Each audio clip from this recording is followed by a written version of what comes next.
course of doing it, they had to give back all the tax advantage that they had received over the course of their existence. And that's why a number of foundations were created. That's how the endowment was created. That's how the California Healthcare Foundation was created, because they had to claw back, so to speak, their tax benefits and created those. But if their first allegiance is to their shareholders and the analysts on Wall Street, and they've got to show that they're making a profit, what are they going to do? They've got to withhold care, right? Mm-hmm.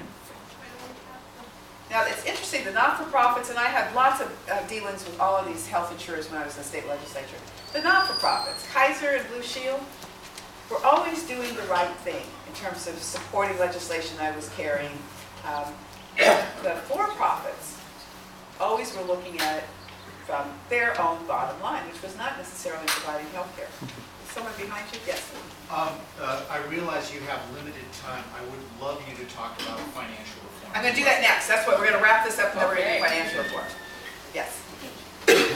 Well, you mentioned about those of us who have insurance through our employer, which are supposed to be, I guess, the luckiest in some ways. However, every year they raise our premiums, they raise our deductibles, they take away benefits, and I'm wondering if there's any way to address that.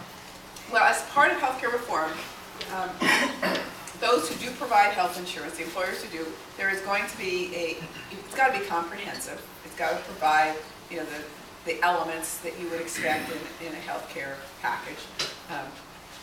Some of the healthcare plans now don't cover maternity care. You know why they don't cover maternity care? Because then they can offer a product to folks who aren't going to have children that's really cheap. So it's a zero-sum game, so of course then maternity care coverage becomes that much more expensive. It's another example of discrimination around gender, which goes on in the healthcare industry all the time. Why do we have insurance companies? Why do we have insurance companies? You are so right. All right, way in the back. I was just wondering if you could answer what would happen to independent contractors like artists, realtors, people that are consultants. A lot of them are employed by big companies like Coldwell Banker or, who knows, but those companies aren't treating those people as employees, so what happens to them? So if you're an independent contractor, you're going to access health insurance through the exchange. And you're going to be able to look at 3 or 4 different kinds of policies and get your health insurance that way. And it won't be more than 13% of your income. But that's not until 2014?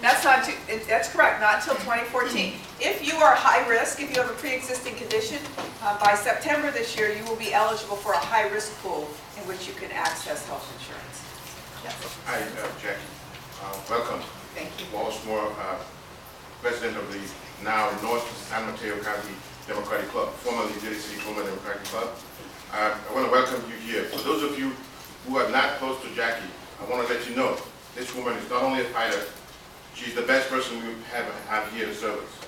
I say this.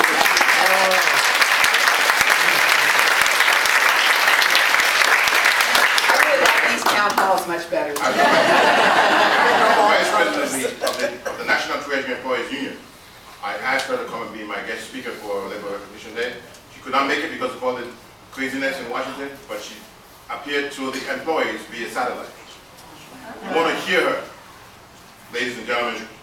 In comparison to all of us, she's just one of us. Mentally, she's a giant.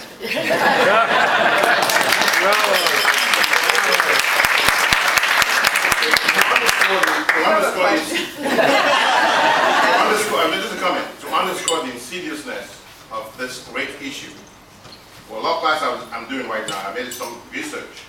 For a 25-year-old boy or man and a 25-year-old girl, the premium is completely different. The lady or the girl pays more because they say you're going to be having a baby later on, so we'll charge you more. Can you imagine? The premiums are not the same age, different sex, but the woman is going to be paid more.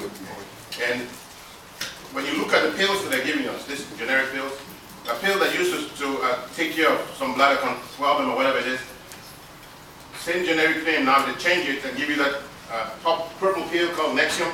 It's the same pill. They repackage it and sell it to you for a lot more. That's what is happening with this drug company. It's crazy. It's really crazy. And to just point out the gender discrimination issues, I referenced to you that if you've had a C-section, it's considered a pre-existing condition.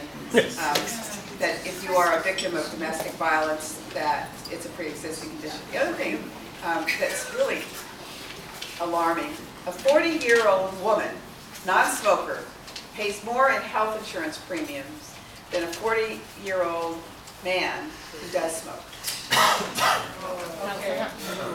So all those forms of discrimination that exist in the system aren't going to exist anymore. Okay, over here, and then we're going to move on to financial services. I'll take you, next, these two, and then we're going to go to financial services. Is the public option ever going to be back on the table? The public option, well, here's my prediction. Over time, I think the public option will become a valuable addition to what we are doing here with financial. Has already reintroduced a bill on public option, which I have co-authored. So I think over time that we will get there. Yes. I want to ask you about the Supreme Court decision to give the corporations the same voice as any person in here has regarding influence on the Congress. You've spoken about changing laws in the future and that, but I think this is really fundamental to what the future is going to be. Because if we put all the money we have in this room together, it wouldn't be worth a dime compared to what we would be up against. You know, Citizens United is the case you're referencing, and it basically gives corporations, identifies a corporation as a person and therefore eligible to spend as much money as they want in campaigns. There's a number of bills that are being introduced. One is suggesting that before they can actually spend that money, they have to have a vote of their shareholders. So they're looking at that. They're also looking at ways of requiring more disclosure on any information that is sent out or ads that they do to identify who's really responsible for it. But there will be a number of efforts to try and rein that in. Thank you for everything you're doing. All right, now we're going to move to financial services. How much more time do we have?